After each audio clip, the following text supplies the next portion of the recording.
Paz do Senhor Jesus para todos os irmãos, uma boa noite também, minhas considerações espirituais a todos que estão aqui com a gente, no templo, em Taubaté, aqueles que estão em casa nos assistindo.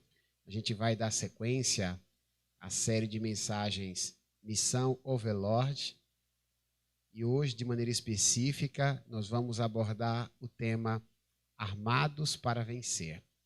O texto que servirá de base para nossa reflexão está na carta de Paulo aos Efésios, capítulo 6, versículos 10 até o 18. Vai aparecer na projeção para o pessoal do culto presencial e para o pessoal de casa. Eu farei a leitura para que vocês possam acompanhar. A Bíblia, a versão da Bíblia que estaremos utilizando é a NVT, Nova Versão Transformadora. Diz assim a palavra de Deus. Uma palavra final. Sejam fortes no Senhor e em seu grande poder. Vistam toda a armadura de Deus, para que possam permanecer firmes contra as estratégias do diabo. Pois nós não lutamos contra inimigos de carne e sangue, mas contra governantes e autoridades do mundo invisível, contra grandes poderes neste mundo de trevas e contra espíritos malignos nas esferas celestiais. Portanto, vistam toda a armadura de Deus, para que possam resistir ao inimigo no tempo do mal. Então, depois da batalha, vocês continuarão de pé e firmes. Assim, mantenham sua posição, colocando o cinto da verdade e a couraça da justiça. Como calçados, usem a paz das boas novas, para que estejam inteiramente preparados. Em todas as situações, levantem o escudo da fé, para deter as flechas de fogo do maligno. Usem a salvação como capacete e empunhem a espada do Espírito, que é a palavra de Deus. Orem no Espírito em todos os momentos e em ocasiões. Permaneçam atentos e sejam persistentes em suas orações por todo o povo santo. Por favor, pode se assentar, meu irmão e minha irmã. Armaduras e armas são equipamentos obrigatórios dos soldados quando estão em combate.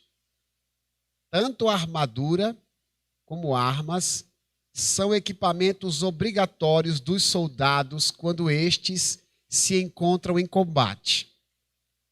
Paulo, na carta que ele escreve à igreja de Éfeso, mais precisamente no capítulo 6, menciona esses acessórios militares para traçar um paralelo com a conduta daqueles que estão engajados na missão de proclamar o Evangelho de Jesus. A carta aos Efésios é uma das cartas das prisões de Paulo. Quarto das cartas que Paulo escreveu foram redigidas dentro de uma cela. E é bem possível que quando Paulo estivesse escrevendo essa carta, quando ele fez esse paralelo, diante dele houvesse um soldado com a sua armadura e o seu armamento. Então, quando ele está escrevendo uma palavra para aquela igreja, ele usa a figura de linguagem com base no seu campo de visão. Vendo um soldado com seus aparatos, Paulo traça um paralelo. E Paulo apresenta aquela indumentária militar e o armamento como uma espécie de armas de batalha de pessoas que estão pregando o Evangelho. E nessas palavras do nosso irmão Paulo, o bom caráter e a devoção a Deus são equipamentos missionários de quem anuncia as boas novas. todas as pessoas que estão trabalhando para o progresso do reino de Deus, todas as pessoas que trabalham no reino de Deus precisam ter consigo esse tipo de aparato: a boa conduta, o bom caráter e a devoção, que é cultivada por meio de um contato íntimo com Deus. E sobre isso eu gostaria de conversar com vocês, extraindo 2 lições espirituais do capítulo 6 dessa carta de Paulo aos Efésios. Essas lições vão ser projetadas na tela, vão ser projetadas para vocês acompanharem.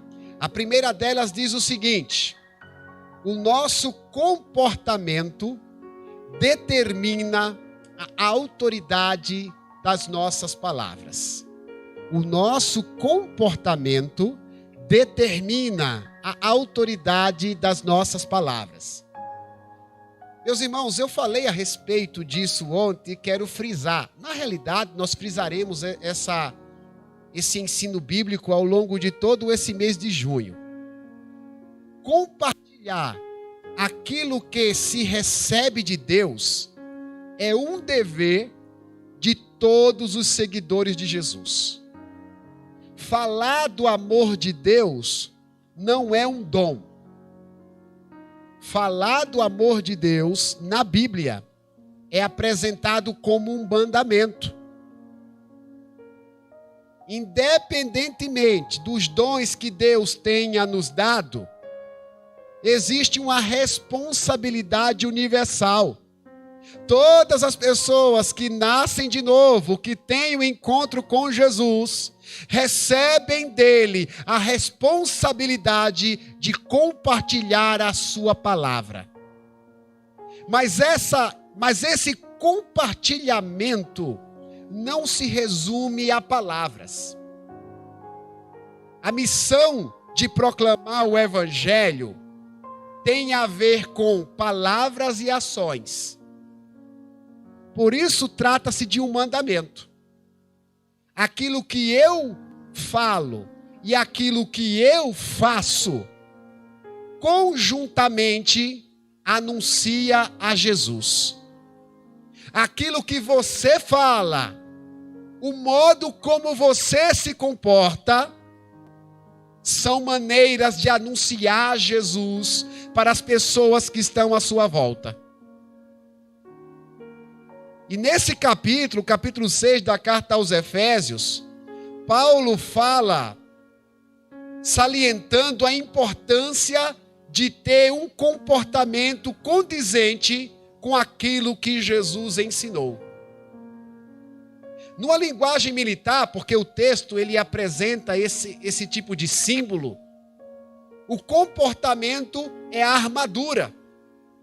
É a vestimenta de quem está num campo de batalha. A missão de pregar o evangelho é apresentada na Bíblia como uma batalha. Nós estamos numa guerra espiritual para cumprir a vontade que Deus determinou para a nossa vida. E o modo como nós enfrentamos essa guerra espiritual é o nosso comportamento condizente com o evangelho. Os irmãos vão perceber nesses versículos que eu li, que Paulo diz que é necessário colocar o cinto da verdade. Paulo fala sobre a couraça da justiça. Paulo diz que é necessário colocar os coturnos da paz, os sapatos ou as botas da paz. Assim como um soldado tem a sua armadura, um discípulo de Jesus também a possui. Jamais deve abrir mão dela. Aspectos como uma vida recheada da verdade são fundamentais. A justiça, que está relacionada à honestidade também. Uma vida pacífica, sem contenda, sem intriga, também está ligada ao modo como nós pregamos Jesus para as pessoas. Todo aquele que se rende a Jesus precisa ter uma vida digna e honesta. Uma vida digna e honesta é dever de todo aquele que serve a Deus.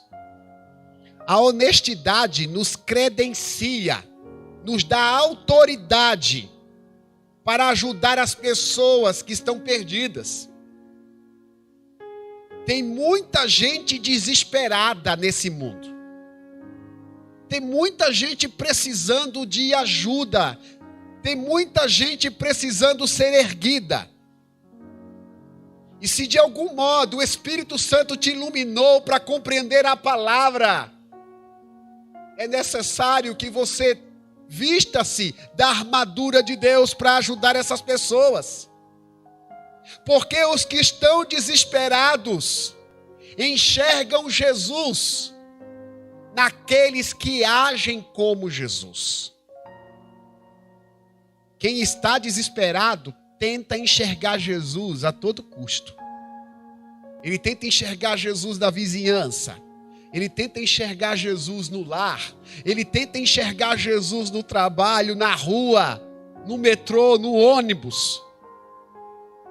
Como Jesus não está aqui corporeamente, o único modo dessas pessoas terem contato com o Filho de Deus é conhecendo pessoas que agem como tal. Se nós agimos como Jesus, as pessoas encontrarão Jesus em nós. Lembre-se disso. O modo como você se relaciona no seu trabalho faz as pessoas enxergarem Jesus em você. O modo como você lida com o seu dinheiro faz as pessoas enxergarem Jesus em você. O modo como você trata a sua esposa, trata seus filhos, trata seus parentes. O modo como você se relaciona com os seus vizinhos faz as pessoas enxergarem Jesus em você. Certa feita, quando conversava com seus discípulos, Jesus os comparou a uma luz. Jesus disse que os discípulos são luzeiros neste mundo. Jesus chegou a dizer que não se pode esconder uma cidade que está iluminada em cima de um monte. De longe é possível enxergar a luminosidade de uma cidade que está construída no alto de uma montanha. Jesus diz que não se acende uma luz debaixo da mesa. Para que a luz tenha sua efetividade, ela precisa estar num canto estratégico da casa. Esse lugar está iluminado porque essas luzes estão em lugares estratégicos. Se essas luzes estiverem no corredor com a porta fechada, permaneceremos no escuro. Jesus disse: a luz precisa ser visível, precisa estar no lugar certo. E sabe o que Jesus falou sobre isso em Mateus 5, versículo 16? Assim resplandeça a vossa luz diante dos homens, para que eles vejam as vossas boas obras e glorifiquem a Deus, o vosso Pai que está nos céus. As nossas boas obras, a nossa honestidade, a nossa generosidade, o nosso amor ao próximo, a nossa dignidade precisa ser exposta a todos os homens. Os homens precisam ver que nós somos honestos. Se não carregarmos uma conduta ilibada, Jesus não se apresentará por meio de nós. Isso não significa de forma alguma uma vida sem pecado, porque todos nós somos pecadores. Talvez eu nem precisasse fazer esse tipo de abordagem, mas para que a gente não entenda errado o texto, Jesus não espera que nós sejamos perfeitos nessa diferença muito grande em ser pecador para aqueles que vivem em pecado, para aqueles que abraçam o pecado. O pecador tem a ver com a nossa natureza, mas lutar contra o pecado é uma escolha. O modo como lidamos com o pecado é uma escolha. Temos uma missão para cumprir, meus irmãos, nessa vida. para que ela seja executada com excelência, nós precisamos ter uma vida digna. Lembre-se disso. Um crente em Jesus precisa comprar e pagar. Um crente em Jesus precisa devolver aquilo que pegou emprestado. Um crente em Jesus não é um peso para ninguém. Um crente em Jesus toma cuidado com as palavras que profere. Um crente em Jesus toma cuidado com aquilo que posta nas redes sociais. O que você anda postando no teu Instagram? O que você posta no teu Facebook? No teu TikTok? O que você posta no status do teu WhatsApp? Crente em Jesus precisa lembrar que a armadura é o seu modo de viver, é o seu comportamento. A Bíblia diz, vista toda a armadura de Deus. Sejam vestidos de toda a armadura de Deus. A armadura é a nossa conduta. Coloque o cinto da verdade, a couraça da justiça, calcem o coturno. Paulo fala da paz.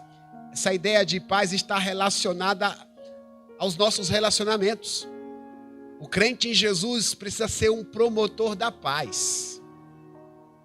No Sermão da Montanha, o mestre declarou: bem-aventurados pacificadores, porque eles serão chamados filhos de Deus.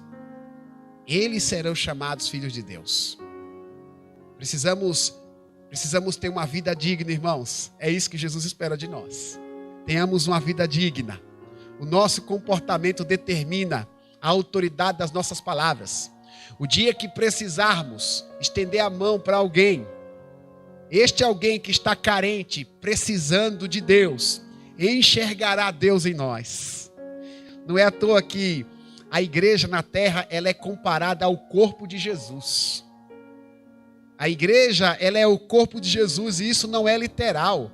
A igreja é o corpo de Jesus, porque ela representa Jesus no seu modo de agir.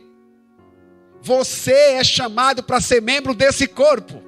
O teu comportamento determinará a autoridade das tuas palavras. Quando Jesus ensinava no Novo Testamento, as pessoas olhavam para Jesus e ficavam admiradas e diziam: quem é este que fala com tamanha autoridade?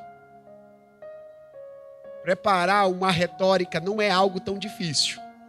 Eu faço uma pesquisa, venho para o púlpito e posso me pronunciar com clareza, com polidez.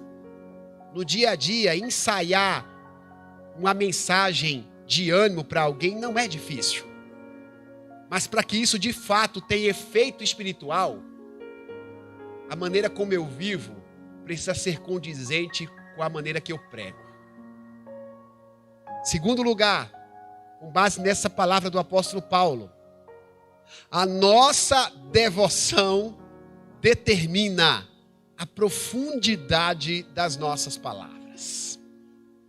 Quando a gente fala de profundidade aqui, nesse tópico, eu estou me referindo até onde suas palavras podem chegar. O oposto de profundidade é superficialidade. Duas pessoas podem recitar a mesma palavra de ânimo, e uma delas pode ajudar e a outra não ajudar. Uma delas pode passar desapercebida e a outra vai até a alma de quem está ouvindo. O que determina a profundidade das suas palavras é a tua devoção, é a tua privacidade com Deus, é o modo como você interage com Deus.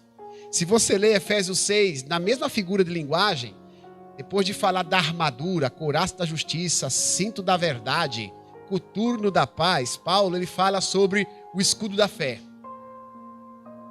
Paulo diz: olha, mantenha erguido o escudo da fé para se proteger dos dardos inflamados do maligno.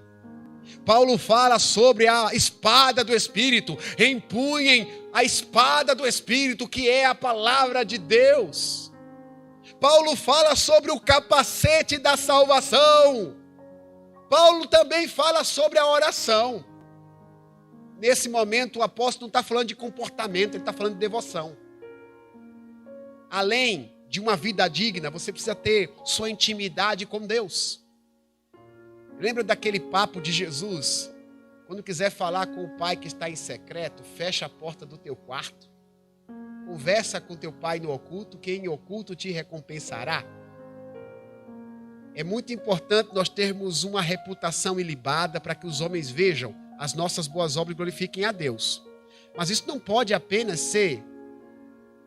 se resumir àquilo que os homens veem. Eu preciso ter um contato com Deus quando ninguém está vendo. Quando eu sou honesto no meu dia a dia, eu estou fazendo algo que todos estão vendo. Mas quando eu estou na minha intimidade com Deus, eu faço algo que apenas Deus vê. Ninguém consegue ver fé. O texto diz: levantem o escudo da fé. Ninguém sabe qual é o contato que você tem com a palavra. O texto diz: empunhe a palavra de Deus. O apóstolo Paulo, ele fala sobre o capacete da salvação.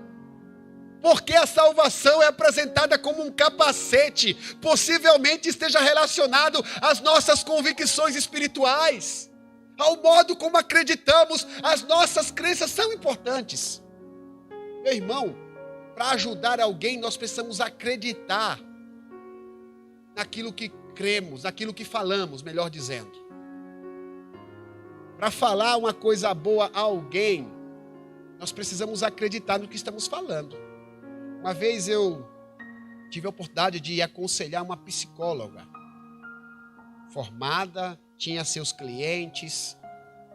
Na cidade onde ela trabalhava, era uma pessoa muito respeitada, uma pessoa pacata, tranquila, o jeito dela se comunicar era até agradável. Muitos a procuravam. Uma vez eu conversando com ela, ela abriu o coração em prantos, desesperada. E eu confesso que eu tive a curiosidade de perguntar para ela: puxa vida, mas você é uma psicóloga. Quem vê você não parece que você está com tanta angústia. Ela disse para mim, com muita clareza: pastor, missionário, me chamou de missionário na época, uma coisa é falar. Uma coisa é falar para as pessoas, mas nem tudo aquilo que eu falo, eu confesso para o Senhor, eu acredito. Para você ajudar as pessoas, você tem que acreditar naquilo que você fala. E eu preciso lembrar a você que as coisas espirituais, elas são reais. Por isso que a Bíblia diz: olha, proteja as suas convicções, ponha o capacete da salvação. Aquilo que você crê é verdade, está na palavra. E a Bíblia fala, inclusive, o apóstolo Paulo dizendo: mantenha uma vida de oração. A oração, meus irmãos, é fundamental para que a gente possa ajudar as pessoas que estão à nossa volta. Uma vida de oração nos aproxima de Deus. Marido e mulher, ao longo da vida, criam um laço de intimidade porque conversam muito um com o outro. Jonathan e Gislaine, quanto mais conversam, mais se amam. Se conhecem mais. Tiago e Kelly, Alexandre e Wesley. O casal que passa a vida toda em silêncio vai ter muita dificuldade de manter esse casamento até o fim da vida. O diálogo é fundamental, o diálogo aproxima. A oração é um diálogo com Deus. A gente se aproxima de Deus quando a gente dialoga com Ele. E eu não estou falando de palavras repetidas, eu estou falando de palavras espontâneas, que em vários momentos do dia podemos expressar diante do Senhor. Orar, meus irmãos, significa compartilhar os momentos bons e ruins que a gente passa no dia. Compartilhar os momentos bons e ruins com Deus, tudo aquilo que a gente passou no dia. É dizer para Deus como foi a prova do colégio, é dizer para Deus como foi o trânsito. É pedir para Deus ajuda quando estamos aflitos, é lembrar de Deus quando estamos abençoados e agradecer a Ele. A Bíblia manda a gente ter uma vida de oração. Paulo diz isso na cadeia, ele fala: orem, continuem orando, não deixem de orar. A vida devocional é fundamental para que a gente possa cumprir a missão de pregar o Evangelho aos que estão à nossa volta. Eu preciso reforçar, meus irmãos, a ideia de que Deus não existe apenas para nós. É muito triste quando a gente percebe que a igreja se torna um spa espiritual. onde as pessoas procuram a igreja apenas para serem ajudadas. Não tem nenhum problema você vir à igreja para ser ajudado. Eu estou aqui porque eu quero ser ajudado por Deus e pelos meus irmãos. O problema é quando é apenas isso. Existe um propósito para você estar numa igreja. Tem gente para ser ajudada. Nós não podemos esperar apenas que nos ajude, nós temos que ajudar os outros, porque Deus não existe apenas para nós. Está ao nosso redor. E a nossa comunhão com Deus, através de uma vida de oração e contato com a palavra, nos dará profundidade espiritual para levantar os caídos e oprimidos. Às vezes você vai dar uma palavra para alguém e esse alguém vai se sentir impactado. Mas é uma palavra que alguém já disse em outro momento. É uma palavra que alguém já colocou lá no Facebook, no Instagram. É uma palavra que alguém já colocou no status do WhatsApp. Mas você falou e aquilo atingiu o coração de um indivíduo. Por esses dias, foi fantástica a experiência, eu tenho que compartilhar com vocês. Alguém veio me agradecer por algo que eu disse 1 ano atrás. Eu disse depois de um futebol. Não falei, irmãos, nenhuma palavra profunda do ponto de vista filosófico. A única coisa que eu disse para esse alguém foi o seguinte: nunca deixe nada comprometer a tua comunhão com Deus. Uma palavra simples, uma frase simples, que certamente não é minha. Eu devo ter ouvido de alguém e compartilhei. 1 ano depois, alguém me procurou para dizer: pastor, depois que você falou essa frase, isso ficou na minha cabeça. Todas as vezes que eu estou quase pecando, isso vem na minha cabeça. Toda vez que eu estou quase desistindo, isso vem na minha cabeça. Essa frase não sai da minha cabeça. Irmãos, eu nem lembrava que tinha dito essa frase. Eu nem lembrava. O Espírito Santo quer usar a sua comunhão com Deus para impactar o coração de muita gente. Assim como um soldado necessita de seu material de proteção e combate, os crentes em Jesus precisam de uma vida regida por boa conduta e por uma devoção, para que possam falar de Jesus com autoridade. O bom testemunho e a comunhão com Deus são tão importantes quanto as palavras que pronunciamos. Honestidade, verdade, humildade, afetuosidade, contato com a palavra, oração, jejum e outros predicados cristãos são armas espirituais que nos ajudam no cumprimento da missão de pregar o Evangelho. Por favor, fique de pé, por favor, por gentileza.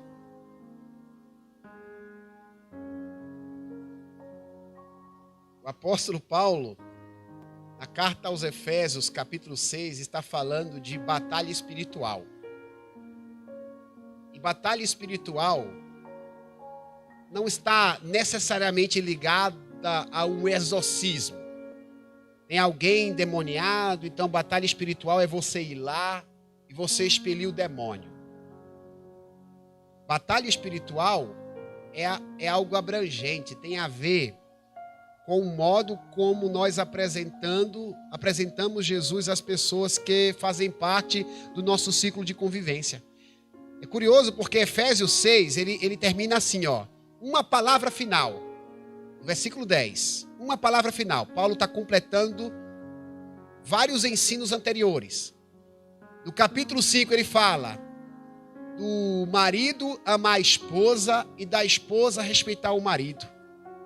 No capítulo 6, ele fala sobre filhos respeitarem os pais e pais respeitarem os filhos. No capítulo 5, ele também diz para os servos serem empregados honestos com seus patrões e os patrões respeitarem os seus servos. Paulo está falando de relacionamento e de honestidade e no final ele diz: tudo isso tem a ver com a nossa boa conduta, porque são verdadeiras armaduras de Deus para que possamos estar firmes e de pé na missão de pregar o Evangelho. Percebe? Não se prega o Evangelho apenas do púlpito. Aqui é pregação do Evangelho, mas não se resume aqui. Não se prega o Evangelho. No passado a gente pregava muito o Evangelho entregando um folheto, um panfleto. Não se prega o Evangelho apenas entregando um panfleto. Tem muitas mensagens que são silenciosas. Quando Jesus entrou na casa de Zaqueu, Jesus não disse uma palavra. Jesus disse apenas, antes de entrar na casa: desce daí, Zaqueu, porque me convém pousar em tua casa. Quando Jesus entra, o texto diz lá, Zaqueu toma a iniciativa da palavra e diz: Senhor, a partir de hoje, eu vendo metade dos meus bens e doarei aos pobres. Se por acaso eu roubei alguém, eu devolverei quatro vezes mais. Jesus não tinha dito nada. A presença de Jesus impactou a Zaqueu. Não é o único caso.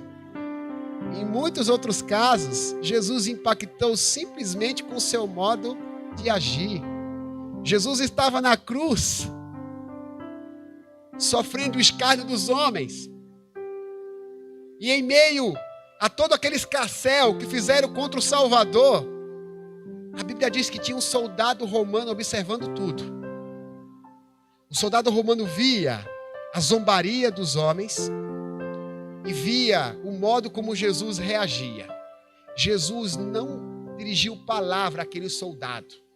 E a Bíblia diz que o soldado olhou para a cruz e disse: este verdadeiramente é o Filho de Deus. Percebe? Nem sempre as palavras serão necessárias. Gabriel de vez em quando parafraseia um filósofo dizendo: pregue o evangelho. Se for necessário, use palavras. Se for necessário. Eu vou orar para que a sua conduta seja uma conduta digna.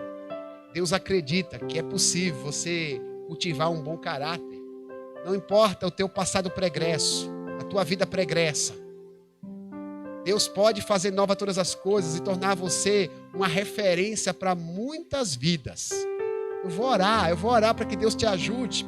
Eu vou orar pela tua comunhão, para que você tenha ânimo de buscar a Deus no secreto, lá no teu quarto. De repente você é uma pessoa que não está habituada a orar ou perdeu esse ânimo. Eu vou pedir a Deus para que essa centelha se transforme numa verdadeira fogueira no teu coração. Eu vou aproveitar também, vou interceder por muitos pedidos que chegaram até mim. Alguns pedidos estão aqui no chat do nosso YouTube. Outros possivelmente estão no Facebook. Algumas pessoas fizeram contato comigo pedindo oração. Tem alguém nesse momento que está nos assistindo, não é da igreja, nunca frequentou essa igreja. O nome dele é Benedito. Eu disse que estaria orando por ele. O presbítero Juscelino está hospitalizado por conta da Covid. A gente vai orar por ele. A irmã Jocélia, que mora em Pindamonhangaba, também contraiu Covid e precisa da misericórdia de Deus. A irmã Lislane e tantas outras pessoas que precisam da graça de Deus.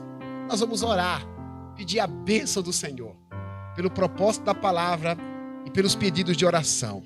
Mas ore, meu irmão, se você não tiver uma oração demorada, pelo menos esteja em posição de oração, ouvindo aquilo que está sendo conversado com Deus, com o coração aberto, porque momentos como esse são especiais.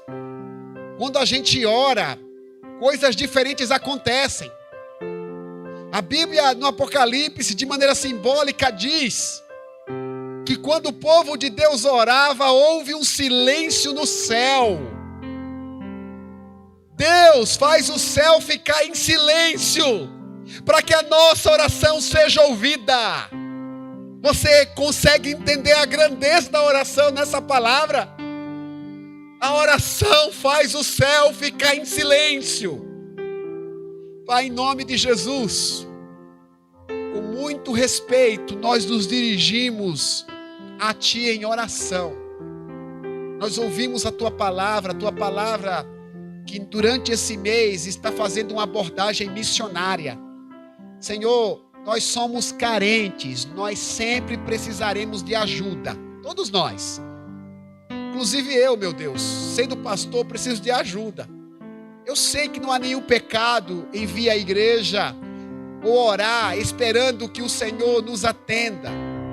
Pelo contrário, o Senhor diz: peçam e vocês vão receber. Batam e a porta vai se abrir. Busquem e vocês vão achar.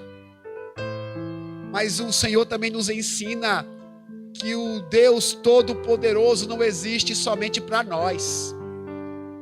Existe um plano maior da tua parte. E nós fazemos parte desse projeto. Não queremos basear nossa vida no egoísmo. Não queremos, de forma nenhuma, esquecer de compartilhar aquilo que recebemos das tuas mãos. Meu Deus, nós somos o teu corpo neste mundo. Nós somos os teus braços, somos os teus pés, nós somos a tua boca, nós somos os teus olhos. E quantas pessoas estão neste mundo perdidas, não encontrando esperança, desesperadas, pensando em dar cabo da própria vida, animadas para um suicídio. Pessoas que estão afundadas na dependência química. Pessoas que não acreditam mais em ninguém. Essas pessoas precisam ter um encontro com o teu Filho Jesus. Esse mesmo Jesus que nos encontrou precisa ser encontrado por essas pessoas. E aprove o Senhor escolher a nós como representantes de Jesus. Meu Deus, que essa palavra soe forte no nosso coração. Que a gente se lembre dela, meu Deus, quando nós estivermos no nosso dia a dia. Meu Deus, que a gente se lembre dela no modo como nós pagamos as nossas contas, fazemos nossos negócios, no modo como tratamos os nossos vizinhos, no modo como reagimos às afrontas. Eu sei que não é fácil, Senhor. Por isso que a figura apresentada pelo teu filho Paulo é a figura de um campo de guerra. É uma verdadeira batalha para nós termos uma postura adequada. Mas o Senhor disse: tomem a armadura de Deus, para que vocês possam estar firmes no dia mau. Nos reveste, Senhor, com o cinto da verdade, com a couraça da justiça. Põe em nós, ó Deus, as botas da paz, mas que tenhamos também uma vida devocional contínua contigo. Que o escudo da fé esteja sempre conosco. Que o capacete da salvação proteja nossa mente de crenças pecaminosas.